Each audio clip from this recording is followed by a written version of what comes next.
The following is a special presentation of Tony Kurre Radio.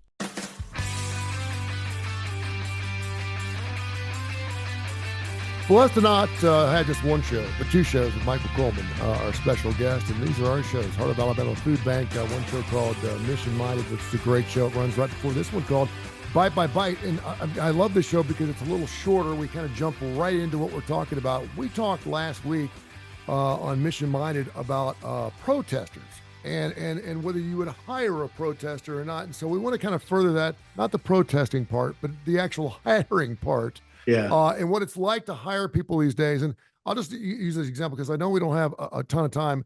There are some things that when you go into an interview process that quite frankly are just slam dunks. Making eye contact, giving a firm handshake, saying yes or no, sir. And even some of those things are foregone these days. It seems like we've kind of lost touch in that. I don't really want to talk about that so much, but I do want you to talk about some of the things you deal with in hiring individuals, because right now, unemployment rates, the lowest they've ever been. It's probably really hard to find some good help.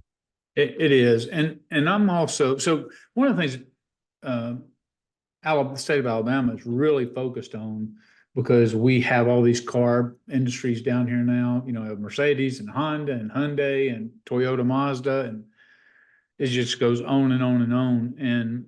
And with the shipbuilding and airplane building and everything down in the Mobile area, they're looking. And, you know, our unemployment rate, I think last I saw was 2.8%.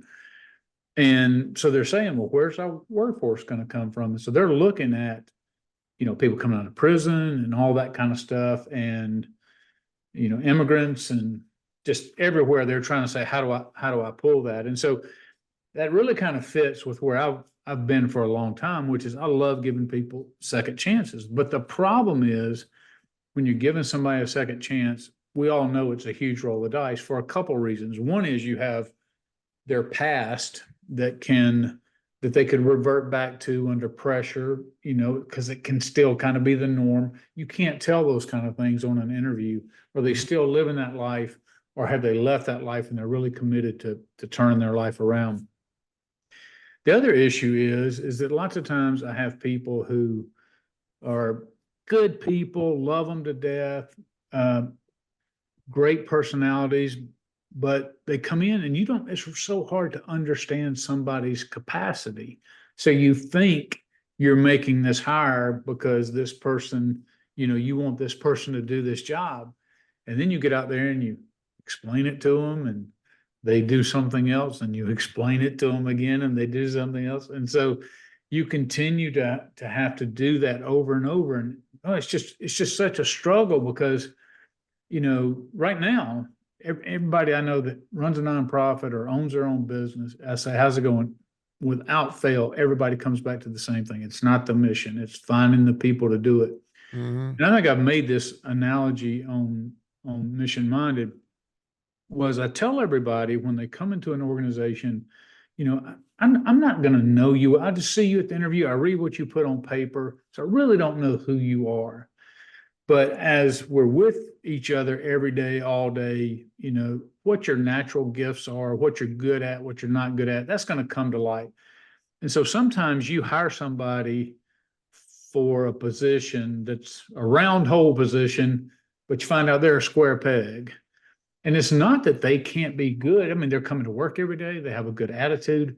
They just don't have the skill set that you need for that particular job that you hired them for. So the question is, how do we get the square peg into the square hole and the round peg into the round hole? Because those are needed. So it's not always this employee's not going to work out. It's sometimes maneuvering them to get the right fit. And it's just one of the struggles that we all have about trying to understand somebody's capacity. And the reason that's, again, just such a challenge is it's not fair to somebody to ask them to do something that they are intellectually not capable of. I mean, that's not fair. But if you run into somebody where you hired them for this and you have these specific requirements for the job, and then you find out maybe they're not up for that, then what do you do? especially by that time they've become part of your family. You care, so you see the real. It's an emotional dilemma. You care about this person. I've had people that it's their first job, it's their first adult job, and so they're like, well, yeah, I mean, please, if you're listening, I'm not putting waitressing and all that, but that's one of the jobs that you do when you're in high school, and sometimes people are successful and you can make a lot of money. I'm not putting that job down, but coming to work every day, a 9 to 5 job, and having specific job description responsibilities is just a little bit different animal. And this may be their first one. And so you're trying to train them. But as you go along, you begin to question sometimes, oh, do they have the ability to even do this job at all? Real quick, do you find ever that there's a disconnect between what the employer is saying they want the employee to do, yet it's more than that, and then what the employee is expecting to do for the employer, but they really don't know what they're doing? We always talk about it doesn't matter, just get the job and you can learn how to do it once you get there, right? That's right. That's I right. think a That's lot of right. people do that, and I've had nightmares about, because I got hired as a technician in radio and I had no clue what to do. I was, the engineer said, okay, you're going to take the green wire, the white wire, and blah, blah. I just wanted the job and I did it. I mean, I still have nightmares about showing up to work and not knowing exactly what I'm doing. But then a lot of times I think employers would do anything just to get a warm body in the house because they thought, okay, once we get them in here, we're going to switch things up and they're going to be doing this. Do you ever have that?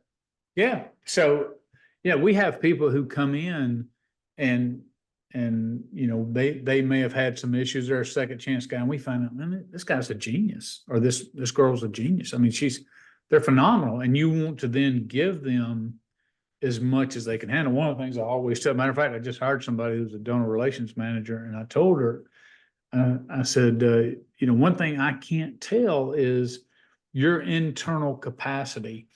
And I said, so while you're training, I'm just going to be throwing out to you the things that I want this job to be about. Now, she has a very specific job description, but when you start talking that out and what does that involve and what are your expectations on this? And I told her, I said, Rena, I'm going to have to tell you like I tell everybody else. I'm going to talk to you as if your tank is not full because I can't see your tank. Yeah. But I'm giving you permission at some point, if I fill your tank and you start to go home with stress at night, or if you start doing that, is I want to communicate to you, give you permission to tell me, hey, Michael, my tank is full right now. I can't do all the things you're asking me to do. And maybe we need to sit down and prioritize those tasks. Or at least I need to be mindful and say, oh, wait a minute, maybe she needs some assistance, like another person in her department, because I'm overwhelming her with all the things that I'm asking her to do. So it's a real balance. You want to push people. You want to make sure that you are getting what you're paying for, especially if you pay well. And I try to pay well. With some people, it's a time management issue. With her, she's just like you said, she'll go in, she'll tackle everything you can and just keep until she just probably, takes on too much. Mm-hmm. But all that to say, boy, it's such a dilemma sometimes when you're looking at, we need in each one of these departments, I need that person, like you said, that comes in, grabs the bull by the horn, learns, and moves forward and does great things. And when you don't have that, then it's like, okay, I need you to step up. I need you. So you kind of re-explain it. You kind of reteach it. And then after a while, you're like, with some people, it's like, oh boy, they're not responding like I want to. So is this a square peg in a round hole, or is this just an empty peg? I mean, those are kind of the real conversations. And when you care about people, and we do care about our employees legitimately, it becomes so difficult, like, to weigh what their interests are and the organizational interest as well. How do you bring those two together in a way that one's not having to sacrifice? And it's a delicate dance, one I'm currently going through, and but it's part of being in charge. It's part of what I love. I love all this. So today's conversation wasn't so much about food banking. It's more about some of the just challenges with with people, but I know it affects every organization that's out there. This is Bye Bye Bye.